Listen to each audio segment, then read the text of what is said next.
আসসালামু আলাইকুম, সবাই কেমন আছেন? আশা করি সবাই ভালো আছেন। আলহামদুলিল্লাহ আমিও ভালো আছি। হুটহাট একটু রেডি হয়ে বের হয়ে গেলাম।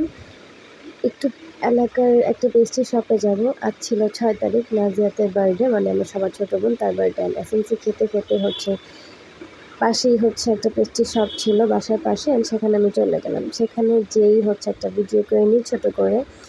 কি পেস্ট্রি নেবো ভাবতেছিলাম, দেন ভাবলাম যে স্ট্রবেরি নেওয়া যায়। সো কোনো কিছু না ভেবে জাস্ট ওর জন্য একটা স্ট্রবেরি নিয়ে নিলাম। আমি জাস্ট হাঁটা শুরু করলাম একা একা, কারণ বাসায় এসে অনেক কাজ করতে হবে। আর যেহেতু বাসায় ওরা ছিল না, দ্যাটস ওয়াই আমি বের হয়েছি যে বাসায় যেহেতু ওরা নাই, একটা পেস্ট্রি নিয়ে যাই, এসে হুট করে দেখলে খুশি হয়ে যাবে। তো আর কি, যেই ভাবা সেই কাজ, পেস্ট্রি নিয়েই জলদি করে বাসায় চলে আসলাম, কারণ বাসায় এসে প্ল্যান করেছি যে আমি একটু সাজাবো, যেহেতু বাসায় ব্যানার রাখাই আছে বার্থডে, তো একটু সাজানোই যায়।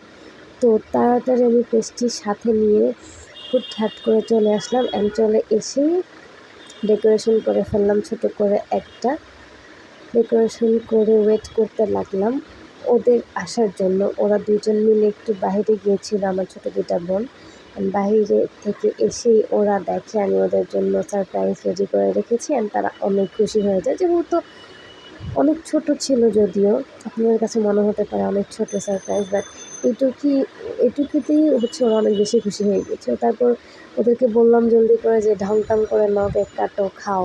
দুষ্টামি করলো ওরা, আমি একটু দুষ্টামি করলাম, কেক কাটলাম, খেলাম।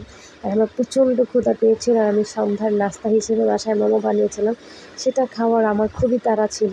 তো তার কারণে একটু ওদের কেক কাটাকাটি শেষ করেই জলদি করে আমি আপনাদের জন্য মোমোর একটা ছোট ভিডিও নিয়ে নিই। আমার তো কোনোভাবে লোভ সামলাচ্ছিল না মোমোটা দেখে। তো আর কি, ওদের সাথে একটু সেলিব্রেট করলাম, দেন সন্ধ্যার নাস্তা হিসেবে মোমো খেয়ে নিলাম। তো আজকের ভিডিও এই পর্যন্তই। কে কোথা থেকে দেখছেন আমাকে কমেন্ট করে অবশ্যই জানাবেন। আর যেহেতু আমার ছোটো বোনের বার্থডে, তো সবাই ওর জন্য বেশি বেশি করে দোয়া করবেন, যেন সবসময় সুস্থ থাকে, একজন ভালো মানুষ হয়ে যেন উঠতে পারে। এই তো। আমার ভিডিও যদি ভালো লেগে থাকে লাইক দেবেন, কমেন্ট করবেন, শেয়ার করবেন। Thanks for watching. আসসালামু আলাইকুম।